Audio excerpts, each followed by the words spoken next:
बिस्मिल्लाहिर्रहमानिर्रहीम, अस्सलाम वालेकुम। तो आज मैं एक ज़बरदस्त हैदराबादी डिश लेकर आई हूँ। बिगारे बैंगन बनाने जा रही हूँ। देखिए किस तरह से बनते हैं। यहाँ मैंने छोटे छोटे से लंबे साइज़ के बैंगन लेके उनको वॉश कर लिया है, आधा किलो के करीब। तो अब उसके साथ आप देख सकते हैं मैंने कुछ नट्स जो हैं उनको ग्राइंड करके रख लिया है, दरदरा पीस लिया है, जिसमें बादाम है और भुने हुए चने हैं, खशखाश है, और बस ये तीनों चीज़ों को मैंने लेके इनको ग्राइंड कर लिया है ताकि हमारी ग्रेवी जो फिलिंग है वो अच्छी बने। इसके साथ हरी मिर्चें और हरा धनिया है, ये बाद में जाएगा। और ये देखिए अब इनको हम इस तरह से कट्स लगाएंगे। ये एक बैंगन लेके इसको दरमियान से, नाइफ़ आपकी तेज़ होनी चाहिए लेकिन हाथ बचा के, ये देखिए बहुत सॉफ्ट, अंदर से इनके बीज भी नहीं पके हुए। तो एक कट और फिर ये दूसरा कट, इस तरीके से ये 2 कट लगाने इनमें, ताकि बहुत डीप नहीं लगाने, यहाँ तक लगाने हैं ताकि यहाँ पे हम फिलिंग इसकी भर सकें इसके दरमियान में। तो इस तरह से मैं सारे कट्स लगा लेती हूँ, फिर आपको बताती हूँ क्या करना है। तो यहाँ डीप कट लग गए हैं। अब चलते हैं चूल्हे की तरफ। तो यहाँ पर देखिए जी, सबसे पहले कढ़ाई को मैंने रख दिया है और इसमें सबसे पहले हम ऑयल डालेंगे थोड़ा सा, इतना जिसमें हमारा मसाला तैयार हो जाए। उसके बाद इसमें लहसुन अदरक की पेस्ट डालेंगे। ये तकरीबन 1 टेबलस्पून के करीब मैंने डाल दी है। इसको अच्छे से मिक्स करते हैं।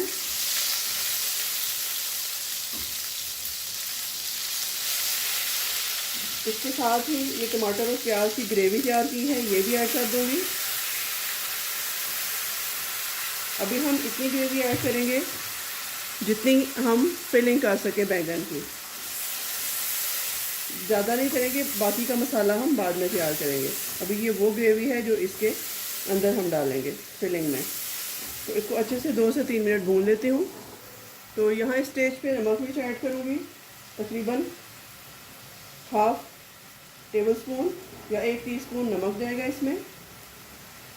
½ टेबलस्पून ही लाल मिर्च ऐड करूँगी ताकि थोड़े स्पाइसी बने। ½ टीस्पून हल्दी, थोड़ा सा खटाई पाउडर जाएगा इसमें, और सूखा धनिया, लाल मिर्च और ज़ीरे का पिसा हुआ भुना हुआ पाउडर जाएगा 1 चम्मच, 1 टेबलस्पून। तो अब इसको अच्छे से फिर से भूनती हूँ मैं।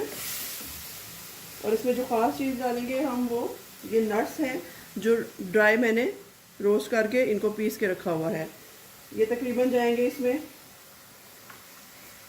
1 टेबलस्पून। अगर आप ज़्यादा डालना चाहें तो ज़्यादा भी डाल सकते हैं, लेकिन इतने काफ़ी रहेंगे इसकी फिलिंग के लिए। तो आपने देखा झटपट हमारी फिलिंग कितनी अच्छी बनकर तैयार हो गई है। इसमें थोड़ा सा डालडा घी भी ऐड करूँगी ताकि अच्छी शाइन आ जाए मसाले में, 1 चम्मच। फिर से भूनते हैं इसको। तो चलें जी, यहाँ पर हमारा मसाला तैयार है। अब हम अपने बैंगन की फिलिंग करते हैं। तो यहाँ जी इनकी फिलिंग कर लेते हैं इस तरीके से। ये मेरे पास फिलिंग तैयार है। इस तरह एक बैंगन पकड़ेंगे, इसका मुंह खुला हुआ है, चारों तरफ से इसको स्लाइस किया गया है, और इसमें थोड़ी सी एक नोकदार नाइफ लेके आप इसके अंदर इस तरीके से ये मसाला भर देंगे ताकि ये अंदर से फीके ना लगे हमें। इस तरीके से जितना इजीली इसके अंदर पूरा आ जाए उतना आप इसमें डालते जाएं। ये देखिए एक भर गया। इसी तरीके से सारे जो बैंगन हैं उनमें मैं इस तरह फिलिंग कर देती हूँ, इस तरह, जितना आराम से इसके अंदर आ जाए, जिससे ये स्पाइसी हो जाए अंदर से। क्योंकि बाहर वाला जो मसाला हम डालेंगे वो भी इसके अंदर से ही निकलेगा और दोनों आपस में मिक्स हो जाएंगे, बाहर वाला भी और अंदर वाला भी। लेकिन एक दफ़ा इनको स्पाइसी करना ज़रूरी है। तो यहाँ फिर से डालती हूँ इसी तरीके से। ये देखिए आराम से थोड़ा थोड़ा डालते जाएंगे, हम बहुत ज़्यादा नहीं डालेंगे। जो बाकी मसाला है वो हमारा ग्रेवी में काम आ जाएगा इस तरीके से।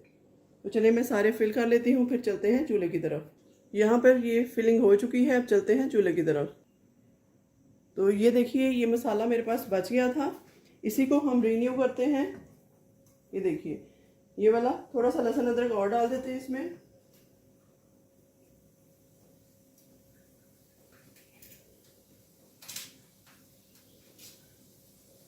ये 1 टेबलस्पून लहसुन अदरक और डाल दिया। स्लो हीट पे इसको हम भूनते हैं। थोड़ी सी मैंने हीट तेज कर दी है। फिर से इसमें ऑयल डालेंगे और ऑयल थोड़ा ज़्यादा जाएगा इस रेसिपी में। ये बहुत ही टेस्टी और डिलीशियस बनती है।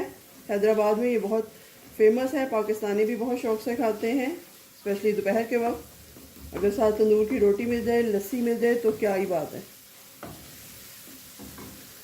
तो अब यहाँ पर देखिए जी, ये मेरे पास नमक मिर्चें हैं जो मैंने दोबारा से इस मसाले के लिए बनाई हैं, डाली हैं। 1 टेबलस्पून 1 टीस्पून नमक है, 1 टीस्पून लाल मिर्च है, 1 टीस्पून वही वाला सूखा दरदरा मसाला है, और हल्दी है 1/2 टीस्पून, और हरी मिर्ची और धनिया है। ये सब ऐड कर दूँगी इसमें इस तरह से। साथ ही थोड़ी सी ग्रेवी और ऐड करेंगे हम, टमाटर और प्याज। तकरीबन टोटल इसमें 2 बड़े प्याज और 2 बड़े टमाटर ऐड होंगे। तो अब इसकी अच्छे से भुनाई करते हैं। जितनी अच्छी से भुनाई होगी उतने ही अच्छे हमारे बैंगन तैयार होंगे। तो यहाँ देखिए ये बड़ा अच्छा सा भुन रहा है। ऑयल थोड़ा और ऐड कर देंगे इसमें, और एंड में थोड़ा सा बासमती घी भी डालेंगे इसकी चमक और खूबसूरती के लिए। तो यहाँ ऑलमोस्ट ये भून चुका है।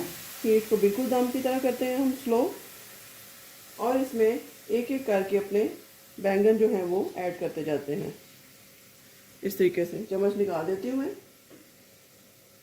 इस तरीके से जी। ये देखिए इंतहाई आराम से हम अपने बैंगन इसमें ऐड करते जाएंगे।